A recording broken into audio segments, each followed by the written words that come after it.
Bonjour et bienvenue à l'affiche. Nous recevons pour la deuxième fois le père Odon Charles Miensé qui est au Québec au Canada. Il nous a donné une interview très remarquée il n'y a pas longtemps sur le site maizo.com et nous l'avons appelé pour qu'il nous parle de l'actualité, notamment au niveau de l'Église catholique et qu'il nous commente un peu l'actualité internationale parce que c'est quelqu'un qui a une intelligence pointue. Bonjour Père Odon Charles Miensé. Bonjour Caroline. Merci beaucoup pour l'interview de la dernière fois qui a été très appréciée. Et aujourd'hui, nous allons commencer par parler de certaines nominations qui a eu lieu au sein de l'évêché au sein de l'archidiocèse de Kinshasa, notamment le tout dernier, parce que dans l'émission L'analyse du jour sur ce site, on a parlé des 3 dernières nominations que le cardinal Laurent Monsengo Passigna a procédé au niveau de la Senco. Et aujourd'hui, il a encore nommé le père Emery Kibal. Son nom est un peu long, il l'a nommé. Quel commentaire faites-vous par rapport à cette nomination, en même temps que vous voudrez bien nous rappeler son nom? Écoutez, d'abord, il faudrait une petite correction. C'est que ce n'est pas le cardinal qui a nommé. Ce n'est pas le cardinal Monsengo qui a nommé, c'est plutôt le pape. Le pape François qui, selon les dispositions qui lui sont propres, selon ses prérogatives plutôt, et puis selon les enquêtes peut-être sur terrain, et selon la demande aussi sur terrain. Et je sais que nous avions parlé la fois passée de la nomination de 2 évêques à Kinshasa, et puis un évêque dans un autre diocèse, je ne l'ai pas sous les yeux. Et là, aujourd'hui, nous avons un nouvel évêque nommé, et il est nommé pour le diocèse de Kolé. Kolé, c'est dans la province ecclésiastique de Kananga. Sachez que dans la province ecclésiastique, une province ecclésiastique regroupe plusieurs diocèses. Et dans le cas du Congo, nous avons 1, 2, 3, 4, 5, 6 provinces ecclésiastiques. Il y a la province ecclésiastique de Kananga, qui regorge 8 diocèses. La province ecclésiastique de Kisangani, qui regorge 9 diocèses. Et la province ecclésiastique de Lubumbashi a 8 diocèses. La province ecclésiastique de Mbandaka a 7 diocèses. Celle de Bukavu a 6 diocèses et celle de Kinshasa a 9 diocèses. Voilà donc le nouvel évêque qui vient d'être nommé, Monseigneur ou le père Emery Kibal Nkoufi. Donc lui est nommé pour exercer ses fonctions dans le diocèse de Kolé, qui est donc dans la province ecclésiastique de Kananga. Voilà ce que je peux dire. Il est de la congrégation des pères passionnistes et je ne sais pas s'il y a autre question là-dessus. Sinon, c'est l'élément principal, c'est le père Emery Kibal Nkoufi. Avec toutes ces nominations, ce n'est pas le cardinal qui est en train de tirer un peu la couverture de son côté pour avoir un peu beaucoup plus d'influence au sein de la Senco. Car on sait que la Senco, dernièrement, avec tout ce que le Congo connaît comme tribulation, n'a pas joué le rôle que certains Congolais étaient en droit d'attendre d'une telle institution. Et c'est pas une façon pour le cardinal, disons à travers les papes, de renforcer son influence et d'être un peu plus efficace. Mais ça, je ne saurais vraiment pas le dire. Je ne suis pas dans le secret du pape, je ne suis pas dans le secret de Cardinal Monsengo, je ne suis pas dans le secret de la Senco. Et ce que je sais, c'est sur demande sur terrain, étant donné que dans un diocèse, s'il arrive qu'il y a un évêque qui est déjà presque dans ces dernières années, de façon canonique, quand on arrive à un certain âge, il faudra à tout prix démissionner. Alors, normalement, le diocèse présente quelques candidats au pape, et puis le pape va consulter son envoyé ou son ambassadeur, on l'appelle nonce apostolique, dans un pays. Il consulte le nonce apostolique et le nonce va faire les enquêtes sur terrain et il va donc proposer au pape un ou deux noms, ça dépend, et le pape lui-même va nommer celui qu'il pense que ça ferait une bonne affaire pour l'Église dans ce diocèse-là. Alors, donc, je ne saurais pas vraiment dire avec exactitude ce que vous venez de dire là, que c'est le cardinal Monsengo qui voudrait tirer la couverture de son côté. Je pense que ça serait une façon de le faire quelque peu comme un procès d'intention. Ce n'est vraiment pas de cette façon-là, mais on sait que la SENCO, en obtenant de nouvelles nominations, de nouveaux évêques, la SENCO est en train de se rajeunir quand on voit aujourd'hui la moyenne d'âge de tous ces évêques qui viennent d'être nommés ou qui ont déjà été nommés, tout ça. La moyenne d'âge est quand même assez révélatrice, pour dire que vraiment alors la SENCO est en train de se renouveler par le fait de nouveaux évêques qui arrivent, qui sont généralement plus ou moins jeunes par rapport à l'ancienne génération. Loin de moi l'idée de faire un procès d'intention au cardinal, c'était juste une façon, disons, le mot était peut-être fort. Je comprends pour vous autres, la lecture, vous qui êtes de l'extérieur, la lecture que vous faites, je comprends très bien que ça pourrait être une façon pour vous autres de comprendre cette chose-là, de cette façon-là. Oui. Mais de l'intérieur de l'Église, c'est vraiment pas de la façon qu'on peut comprendre ça. Alors, à propos du cardinal, justement, il venait de célébrer ses 35 ans d'épiscopat et il a fait une homélie assez remarquée le 5 mai dernier à Kinshasa.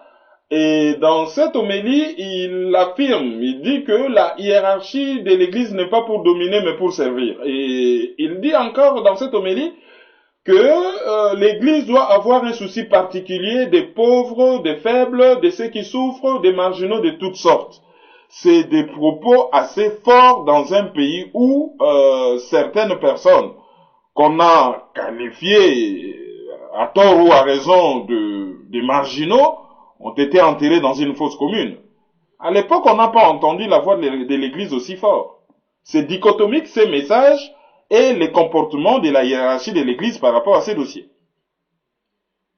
Quelle est votre opinion?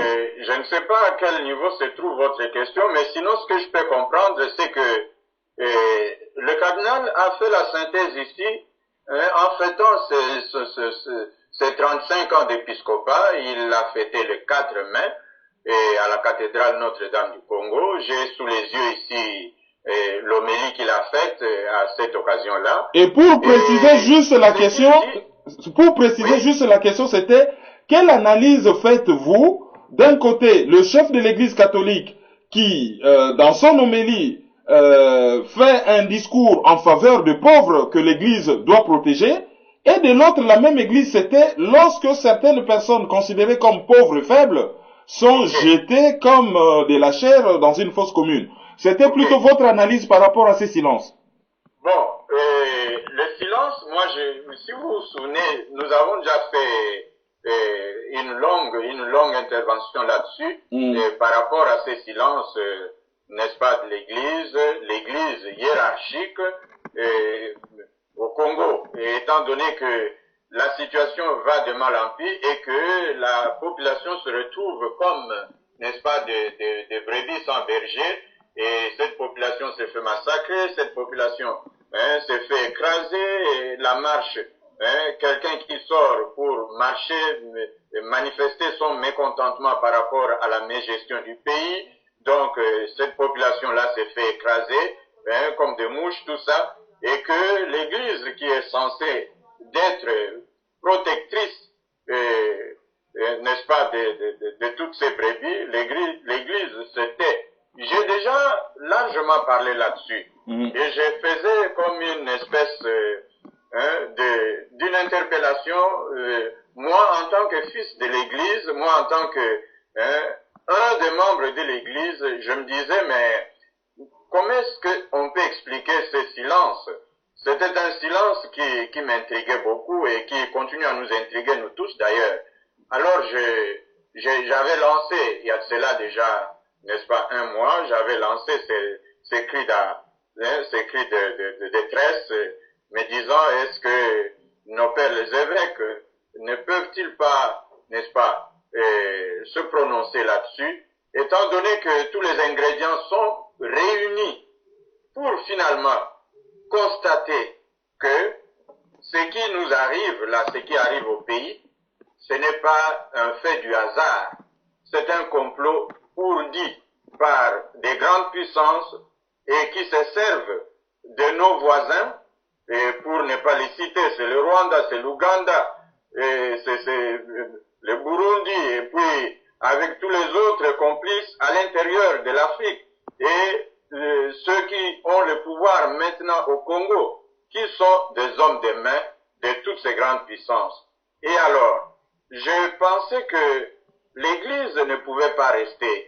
Quand je parle de l'Église, nous sommes tous membres de l'Église, mais ici je parle de l'Église en tant que responsable, les bergers du troupeau. Je parlais donc des évêques, et quand ils se taisent, quand ils ne disent rien, on ne sait pas ce qui se trame dans le silence, on sait qu'ils travaillent beaucoup dans le silence, mais aussi, il aurait été mieux que leur voix en tant qu'une institution forte, bien implantée dans toute l'étendue du pays, qu'ils élèvent la voix, qu'ils dénoncent cela. J'avais dit qu'on ne peut pas seulement dénoncer, mais il va falloir aussi qu'ils s'engagent pour que les choses changent en allant à la rencontre, parce que l'Église ne peut pas dire, bon, on va à la guerre. Il faut privilégier, n'est-ce pas, la voie du dialogue, parce que nous, l'Église, nous travaillons beaucoup sur la voie du dialogue.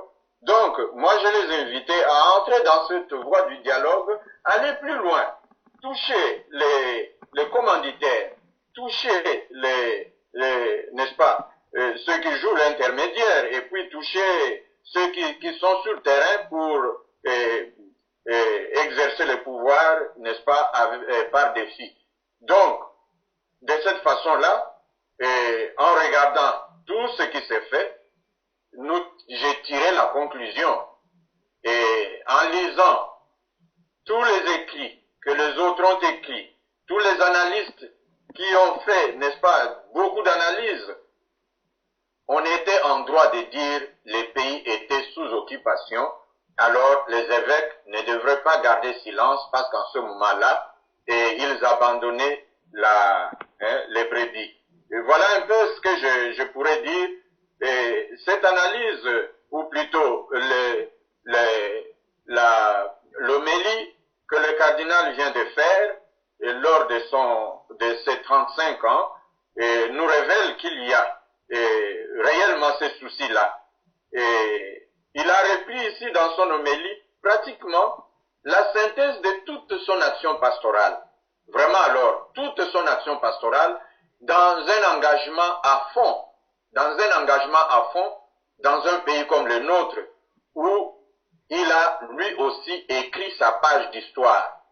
Et je sais qu'il y a eu un très grand ouvrage qui a été écrit par le père Iwele, qui est, n'est-ce pas, de la congrégation excusez-moi, le père Iwele a écrit un bel ouvrage où il montre le visage du cardinal Monsengo comme acteur et témoin dans beaucoup de situations de notre pays. Alors, qu'aujourd'hui qu'il reprenne cela dans la synthèse de son homélie pour ses 35 ans, ça ne m'étonne pas. C'est vraiment un véritable témoin. Mais je dis ceci, il n'est qu'une seule voix. Si toutes les autres voix de la SENCO seraient liées à la voix du cardinal Monsengo, je pense qu'on serait loin. On serait loin par rapport à tout ce qui nous arrive, par rapport à tous les massacres, par rapport à toutes les abominations que nous avons et tout, tout ce qui arrive au peuple congolais, tout ce qui arrive à notre État congolais. Si tous les évêques avaient parlé d'une même voix, élevé le ton pour dire oui, nous allons avec le cardinal Monsengo, qui n'est pas lui le chef de l'église catholique, il est plutôt le chef de l'église catholique à Kinshasa. Donc c'est lui le responsable à Kinshasa, il n'est pas le responsable de la SENCO. C'est tout différent. Voilà ce que je peux dire. Je ne sais pas si j'ai vraiment répondu à votre question.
Vous m'avez même enlevé les mots de la bouche parce que j'allais poser la question, quel résumé faites-vous des 35 ans de son épiscopat? Vous l'avez dit. Alors maintenant, nous allons passer à un brossage assez rapide de l'actualité. Ces derniers temps, un peu loin de la République démocratique du Congo, nous avons constaté que beaucoup d'Africains meurent dans la mer Méditerranée, qui est devenue un cimetière géant, qui engloutit les immigrés. En tant qu'intellectuel, quelle lecture faites-vous de ces événements? Bon, d'abord il faut dire que ce sont des événements malheureux, de constater que de nombreuses populations, ce phénomène n'est pas seulement en Afrique, ce phénomène touche aussi l'Asie, ce phénomène touche l'Amérique du Sud, et tous montent vers le nord. Donc, il y a quelque chose qui se passe. Il y a quelque chose de très sérieux qui se passe. Parce que le monde est en train de bouger tellement que dans ces jeux-là, de ce qu'on appelle aujourd'hui le nouvel ordre mondial, tous les grands avalent les petits. Tous ces grands qui avalent les petits. Et ça fait en sorte que, étant donné que la configuration de la nouvelle cartographie et des nouvelles orientations économiques et des nouvelles structurations sociales au sein de toutes ces communautés, que ce soit en Asie, que ce soit en Afrique, que ce soit en Amérique latine. Et comment est-ce possible, on peut comprendre que les gens ne se retrouvent pas mieux d'être chez eux? Comment est-ce possible, on peut comprendre cela? C'est qu'il y a quelque chose. C'est que moi, je n'ai pas de grandes lectures à faire. J'ai juste quelques lectures à caractère sociologique, et ce n'est pas mon domaine, mais j'ai quand même fait quelques séminaires, n'est-ce pas, d'analyse sociologique des événements dans la société. Et c'est ce qui fait que je ne serai pas trop savant. J'ai écouté beaucoup de commentaires à la radio, j'ai écouté beaucoup de commentaires sur Internet, à la télé, parlant des immigrés qui se font tuer par le fait des conditions de voyage qui ne sont pas vraiment alors des conditions humaines. Et je reste complètement estomaqué. Franchement, je reste complètement estomaqué. En tant qu'humain, ça doit nous parler beaucoup.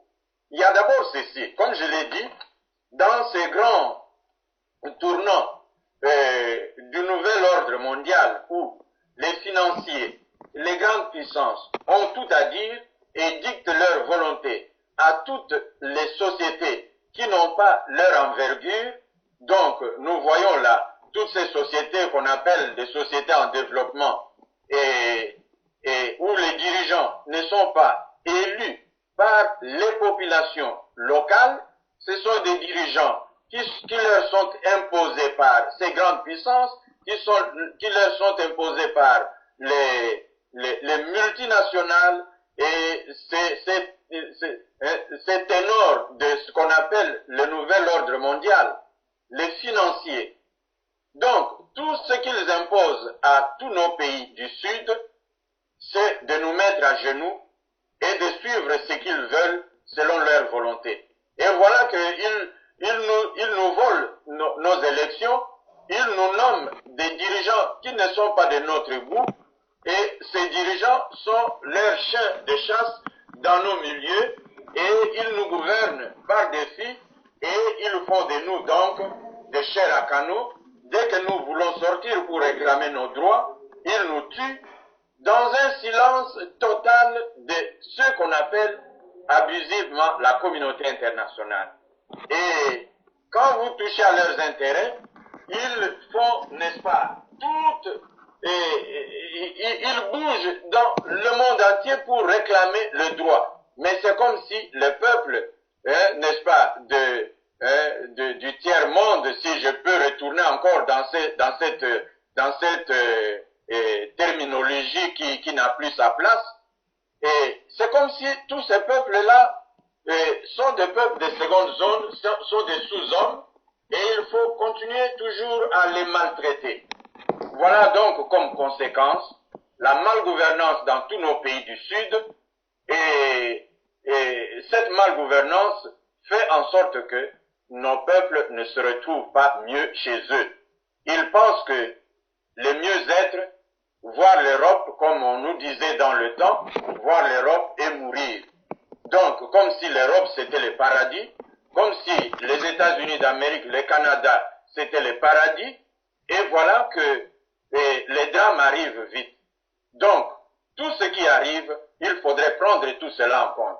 On ne doit pas seulement dire que nos dirigeants sont de faux dirigeants, mais il faut dire aussi que nos dirigeants font corps avec ces dirigeants des puissances internationales, des puissances mondiales, qui les placent pour eux, pour leur compte. Alors, les peuples, ça ne compte pas. Donc, les conséquences de ce que nous avons maintenant en Europe et en Amérique, au Canada, toutes ces conséquences, c'est parce que tous les drames qui se passent ici, vous n'avez pas encore vu les drames qui se passent à la frontière entre les États-Unis et le Mexique, vous n'avez pas encore vu cela. Mais parce que moi, je suis ici au Canada, je sais ce qui se passe. Mais parlons maintenant parce que vous parlez de ces drames dans la Méditerranée. Qui déstabilise nos pays? Est-ce qu'en Afrique, à part l'Afrique du Sud, est-ce qu'en Afrique nous fabriquons les armes? Est-ce qu'en Afrique nous avons, n'est-ce pas, le culte de sang comme ça se fait aujourd'hui avec, n'est-ce pas, cette façon d'agir sans cœur? Pratiquement pas. Quand je parle de l'Afrique, moi je vois d'abord dans mon cercle direct du Congo. Le Congo n'a pas ce culte de sang. Le Congo n'a pas ce culte-là. Le Congo, c'est un pays où les mains sont toujours tendues pour bien accueillir et alors bien accueillir les étrangers. Alors, quand l'Occident, quand ceux qui fabriquent les armes, quand les grandes puissances, quand les lobbies, n'est-ce pas, financiers et des multinationales fabriquent les armes, fomentent des rébellions pour déstabiliser tous nos pays, mais ils ne peuvent pas dire qu'ils sont innocents pensons dans ce qui se passe maintenant dans la Méditerranée. Parce que c'est eux qui sont acteurs de tout cela. Alors les gens se disent, bon, on va aller chercher le mieux-être ailleurs. Et ailleurs, c'est l'Europe. Parce qu'on a fait miroiter l'Europe comme le lieu le plus développé, il faudrait aller là-bas. Alors, dans tout cela, moi je dis, et ils doivent cesser leurs solutions, n'est-ce pas, ad minima. Ça, ce sont des petites solutions qui ne résolvent rien. Ces solutions-là où on va dire, oui, on va se partager les quotas, oui, on va raisonner les navires qui transportent les immigrés, on va faire tout ce qu'ils font là, ce sont des solutions ad minima. Nous aurions aimé que désormais, qu'ils comprennent que le monde n'est plus ce qu'il était il y a de cela 20, 30 ans, il y a de cela 50 ans.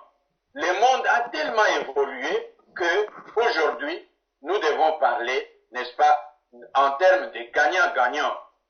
Qu'ils ne continuent plus à déstabiliser nos populations, nos pays. Qu'ils fassent maintenant une coopération, qu'ils privilégient une coopération, n'est-ce pas, de gagnant-gagnant. Nous, en Afrique, nous avons, n'est-ce pas, toute la matière première, nous avons l'espace, nous n'avons pas, nous ne chassons personne.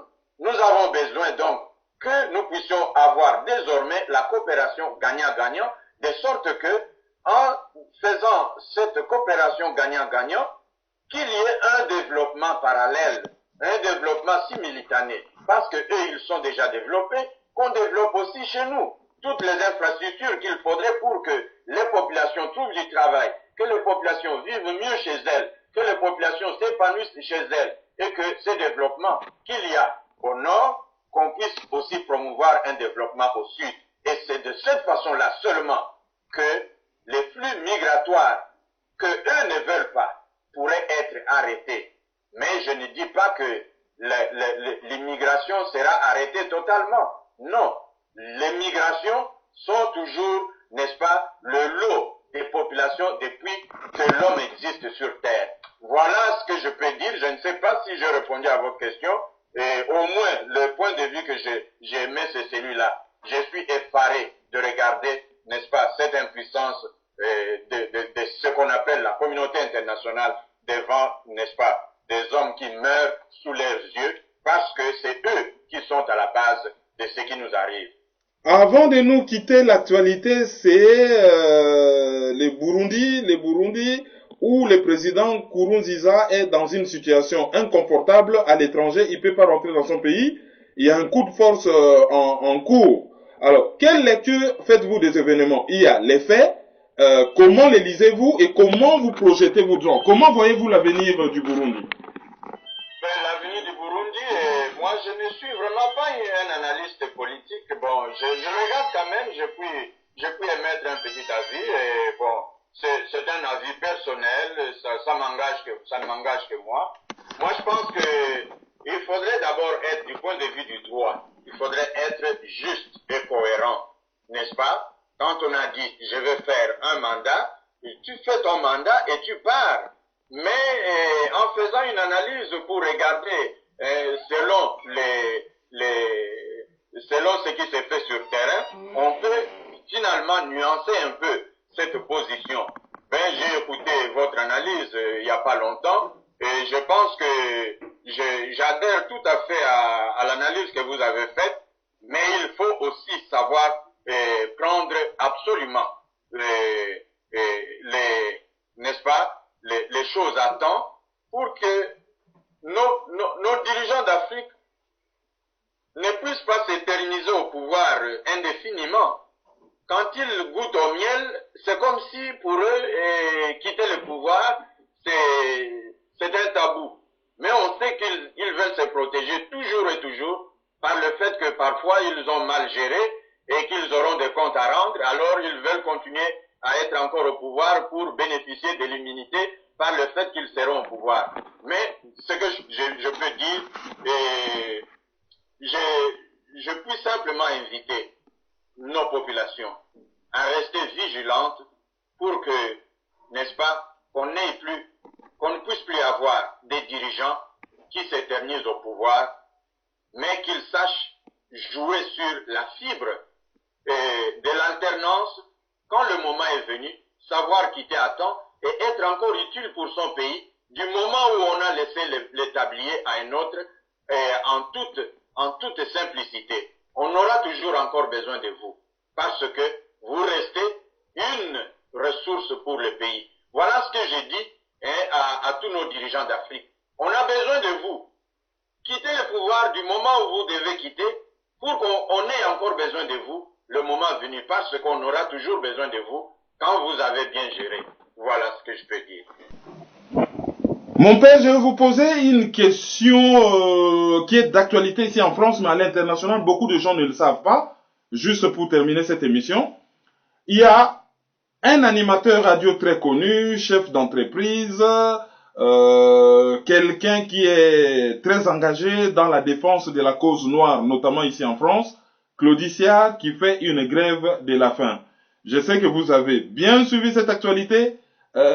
Lorsque quelqu'un arrive à des solutions extrêmes, à se martyriser lui-même, à se priver de nourriture pour défendre une cause, vous avez lu l'actualité par rapport à cela. Quel commentaire faites-vous de cette grève de la faim?